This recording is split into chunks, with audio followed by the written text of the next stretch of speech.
August 1 வெள்ளிக்கிழமை இந்த வீடியோவில் முக்கியமான மார்க்கெட் அப்டேட் பார்க்கலாம். ஸ்விக்கியோட முதலாம் காலாண்டு முடிவுகள் வந்திருக்கு, அதை பார்க்கலாம்.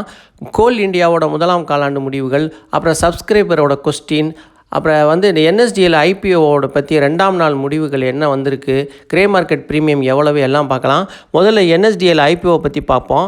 என்எஸ்டிஎல் ஐபிஓ ப்ரைஸ் பேண்ட் 760லேருந்து 800 வரை நிர்ணயிச்சிருந்தாங்க. விண்ணப்பிக்க ஜூலை 30, ஜூலை 31, ஆகஸ்ட் 1 3 நாட்கள் விண்ணப்பிக்கலாம் அப்படின்னு சொல்லியிருந்தாங்க. இன்றைக்கி ஆகஸ்ட் 1 இன்று தான் இறுதி நாள். இன்றைக்கி விண்ணப்பிக்கலாம். இன்று ஆகஸ்ட் 1 இன்றைக்கியோட முடிஞ்சிருச்சு, நிறைவடையும். அப்புறம் ஆகஸ்ட் 2 சனிக்கிழமை, ஆகஸ்ட் 3 ஞாயிற்றுக்கிழமை விடுமுறையாக இருக்கிறதுனால ஆகஸ்ட் 4 திங்கக்கிழமை பங்கு ஒதுக்கீடு விவரம் நமக்கு தெரிய வரும். உங்களுக்கு பங்கு கிடச்சிருந்தா ஆகஸ்ட் 5ஆம் தேதி உங்கள் டிமேட் கணக்கில் வரவு வைக்கப்படும். அப்படி பங்கு கிடைக்கலன்னா ஆகஸ்ட் 5 உங்கள் வங்கி கணக்கில் திரும்ப பணம் செலுத்தப்படும் அப்படின்ட்டு நிர்வாகம் தெரிவிச்சிருக்கிறாங்க.